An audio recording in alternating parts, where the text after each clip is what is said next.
A young lawyer quits her high-paying firm to defend an innocent man, only to find her own family's dark secret tied to the case.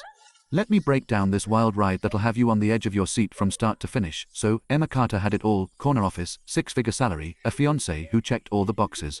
But one night, she stumbles on a news segment about Jake Miller, a construction worker locked up for a murder he swears he didn't commit. Something about his eyes, that raw desperation, hits her right in the gut. She'd spent years pushing aside her moral compass to win cases for rich clients, but this felt like the universe slapping her awake.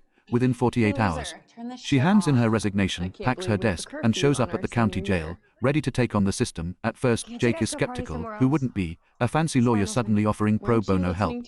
But Emma's relentless, digging into every detail of the night the victim, a local businessman, was killed. The police have a witness, a weapon with Jake's fingerprints, and a motive they claim is drug-related. But Emma uncovers holes, big ones. The witness was paid off, the weapon was planted, and Jake's alibi: he was at his sister's hospital bed, watching over his niece who'd just had surgery. Just as she's making progress, her old firm hits back. They threaten to ruin her reputation. Her fiancé calls her irrational and breaks off the engagement.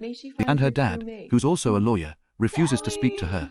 But Emma doesn't back down. She's in too deep, and not just for Jake. As she digs further, she finds a file linking the murdered businessman to her father's firm. Turns out, her dad had been covering up illegal deals for years, and the victim was about to blow the whistle. Now Emma's stuck between loyalty to her family and justice for an innocent man. The tension peaks when someone breaks into her apartment, ransacking her files, scared but more determined than ever. She tracks down the real killer, a former associate of her dad's who'd been ordered to silence the victim. On the day of the trial,